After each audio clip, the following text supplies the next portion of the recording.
rede social do que aquele tradicional toma lá da cá, com vereador, com prefeito, né, com emendas orçamentárias, ou numa estratégia de despejar dinheiro na comunicação.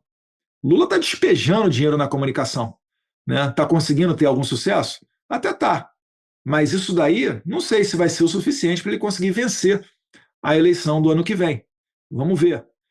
Então, isso tudo aí tá na mesa, a gente discute, a gente fala sobre isso daí de maneira interna, mas eu acho que ainda vai um tempo para sedimentar, para cair a ficha do que foi tudo isso. Até lá, a gente está no meio do furacão aí, está no meio do tabuleiro de xadrez. Deixa eu só aproveitar o coração aberto aí que tá. Então, queria ver sua opinião. Quase emotivo. Não, mas quando eu digo coração aberto, que é o sincerão mesmo. Queria saber sua opinião sobre as chances do Lula ser reeleito. Porque aqui no mercado, talvez 6 meses atrás, se perguntasse isso aqui, seria muito baixa a chance do Lula ser reeleito, porque, enfim, pesquisas mostrando não só a queda da aprovação, mas também comportamentos evangélicos e tudo mais. Um monte de estudo mostrando que o Lula não tende a vir forte em 2026. De lá pra cá, muita coisa mudou, né? Hoje até as pesquisas mostram ali que... Nem as pesquisas, mas quando converso com analistas políticos, dá pra dizer que seria um 50 alto pro Lula ganhar e um 40 baixo o Lula perder, né? Pra você, se fosse a sua análise por isso, você acha que o Lula ainda é favorito? Olha, eu nunca subestimo os meus adversários. Né? Eu não vou cometer o mesmo erro que eles cometeram conosco. Então, o Lula, ele é um adversário competitivo, mas ele vai ter que se desdobrar na guerra de narrativas, porque é a única alternativa para ele. Né? Quando você vê fatores econômicos, né? Inflação, quando você vê a questão da segurança pública, ele se omitindo, e os seus para-choques, né, como o ministro da Justiça, Lewandowski, tomando bordoada de tudo quanto é lado, porque não consegue se comunicar com aquela pessoa que é vítima de um assalto, né, que é vítima de um traficante, que mora numa área dominada por traficantes de drogas, etc., eu acho que isso daí cada vez mais vai aumentar até outubro do ano que vem. Então eu acho que o Lula é um candidato competitivo, sim, né, mas a direita ela não vai votar no Lula. E ela sabe do perigo que o PT representa. Então, eu acho que vai haver uma convergência de votos anti-Lula, vai estar com uma rejeição muito alta, e eu acho, né, eu ainda colocaria as minhas fichas, sim, em algum candidato da direita, por mais que hoje você não saiba ainda quem seja. E no meio do caminho muita coisa pode acontecer. Podem aprovar uma anistia, tem que ver o alcance da anistia, né? Muita gente agora está falando na questão da revisão criminal, com o Fux indo para a segunda turma. Então, vamos ver aí as cenas dos próximos capítulos, porque esse jogo está sendo jogado nesse momento. E pensando, até aproveitar que você falou isso, a gente citou aqui o Bukele e tem na Argentina o exemplo do Milei.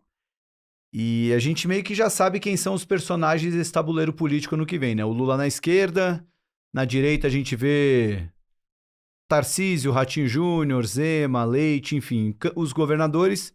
Não, Leite não, cara. Leite não é de direita. Não. Vamos botar um limite nessa bagaça aí. Eduardo Leite não, mas não tá do lado do Lula. Social-democrata, globalista. Não bota ele no balaio da direita, não, cara. Tá bom, eu tô colocando como um adversário ao Lula. Quem não vai sair junto com o Lula. E alguém da família Bolsonaro. Não sei, hein? Ele apoiou para prefeito da cidade dele, ele é de Pelotas. Pelotas, segundo turno, PL contra PT. Eduardo Leite apoiou o candidato do PT. Por que ele não vai estar com o Lula no que vem? Bom. Não sei. Se for eu contra o Lula, eu te garanto, ele vai estar junto com o Lula. Quer apostar? Se for Bolsonaro contra o Lula? Talvez... Esse cara não é de direita, pelo amor de Deus. Não, mas a pergunta não era nem sobre isso. A pergunta era sobre a chance de aparecer um outsider. A chance de aparecer um personagem que não está nesses que eu falei que estão no tabuleiro. Que seria altíssimo. A família Bolsonaro, governadores e Lula. Se não tiver alguém para representar o sentimento anti-establishment, né, que é liderado pelo presidente Bolsonaro, se não tiver uma figura dessa concorrendo, vai aparecer um outsider. Muito provavelmente vai aparecer alguém que vai morder uma boa fatia dos votos. Porque eu falei, aqueles que, por exemplo, vão ir a campo, né, pintados de direita, não vai ter conexão com as pessoas. O Tarcísio ele depende do bolsonarismo. Os votos do Tarcísio no segundo turno são os mesmos votos do Bolsonaro. O Tarcísio teve levemente ali um pouquinho a mais de votos do que o Bolsonaro no segundo turno. Então, o eleitor bolsonarista, ele não é igual ao eleitor do PT, porque o eleitor do PT é o seguinte, né, cara?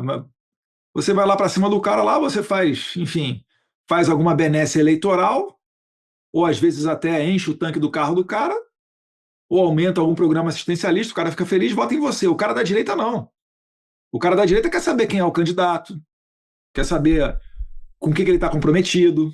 Ah, esse é o candidato do Bolsonaro? Por que ele é o candidato do Bolsonaro? Então, a gente vai abrir aí um flanco para o surgimento de um outsider, porque vai haver um vácuo na direita, vai ser quase um repeteco da eleição para prefeito de São Paulo, né? Eu até gosto, simpatizo com o prefeito Ricardo Nunes, mas ele não é aquele cara direitaço, né? O cara que, poxa, estava ali, né? Inclusive ele sofreu muitas críticas, e aí surgiu um outsider, que foi o Pablo Marçal. E a direita tem esse problema, né? O pessoal de direita se emociona muito fácil com alguém que apareça, com um discurso, caramba, olha só, né? Por exemplo, o pessoal falando, né? O Cláudio Castro é o novo Bukele brasileiro. Eu falei, calma lá, cara, calma lá. Cláudio Castro tem o seu mérito, está apoiando a polícia, mas até ontem estava jantando com o Alexandre de Moraes. Calma. Então, mas esses. Inclusive, eu estou apoiando, né, o governador Cláudio Castro na rede social, estava falando para o pessoal para começar a seguir e apoiar, para não deixar, né, que ele fosse vítima, por exemplo, aí do TSE, que agora, né, coincidentemente, marcou o julgamento de uma ação sobre crimes eleitorais contra ele. Né? O sistema é complicado, parceiro. Mas a direita totalmente pode ser seduzida a ir com um outsider, principalmente no primeiro turno, né? Caso não tenha alguém com quem ela se identifique nesse primeiro turno. Uhum. Perfeito. E voltando um pouco para a pauta americana aí, Eduardo, quando a gente olha aqui do ponto de vista do mercado, né, o tarifaço teve um impacto grande aqui para a economia, isso foi muito debatido, mas eu acho que às vezes a gente pode ter uma visão um pouco torta, digamos assim, por não conhecer tão bem a política norte-americana, não entender como ela funciona. O que você acha que falta, digamos assim, para realmente quem quer analisar tudo que está acontecendo nesse contexto macro que envolve Brasil e Estados Unidos, aí envolvendo tudo, a carta do Trump, toda essa questão de até onde vai a sua influência aí do Paulo Figueiredo, o que vocês realmente conseguem fazer? Dá um contexto de como que isso daí acontece para a gente poder tentar enxergar os próximos passos, tentar olhar quais são as cenas dos próximos capítulos em relação a isso.